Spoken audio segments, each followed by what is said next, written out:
പാലക്കാട് ചിറ്റൂർ താലൂക്ക് ആശുപത്രിയിലെത്തിയ യുവതിയെ പാമ്പ് കടിച്ചെന്ന വാർത്ത തള്ളി ആരോഗ്യവകുപ്പ്. പാമ്പ് കടി ഏറ്റിട്ടില്ലെന്ന് ആരോഗ്യവകുപ്പ് ഡയറക്ടർ അറിയിച്ചു.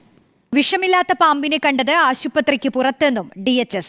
മകളുമായി ചികിത്സയ്ക്കെത്തിയ കരിപ്പാട് സ്വദേശിനിയാണ് പരാതി ഉന്നയിച്ചത്.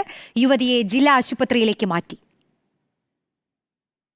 ഇന്നലെയാണ് പുതുനഗരം കരിപ്പോട് സ്വദേശിനി ഗായത്രി 10 മാസം പ്രായമുള്ള മകളുമായി ചിറ്റൂർ താലൂക്ക് ആശുപത്രിയിലെത്തിയത്. ഡെങ്കിപ്പനിയാണെന്ന് സ്ഥിരീകരിച്ചതോടെ കുട്ടിയെ ആശുപത്രിയിലെ വാർഡിൽ പ്രവേശിപ്പിച്ചു. ഇന്ന് രാവിലെ തറ വൃത്തിയാക്കുന്നതിനിടയിൽ പാമ്പ് കടിയേറ്റതായി യുവതി ബന്ധുക്കളെ വിവരം അറിയിക്കുകയായിരുന്നു. ഉടൻ പ്രാഥമിക ചികിത്സ നൽകി യുവതിയെ പാലക്കാട് ജില്ലാ ആശുപത്രിയിലേക്ക് മാറ്റി. ഇന്നലെ നൈറ്റ് എന്തോ സാധനം എടുക്കാൻ വേണ്ടിയിട്ട് ഹോസ്പിറ്റലിനുള്ളിൽ തന്നെ ആയിരുന്നു. അവിടെ പോയപ്പോൾ അവിടെ നിന്നാണ് കഴിച്ചത്.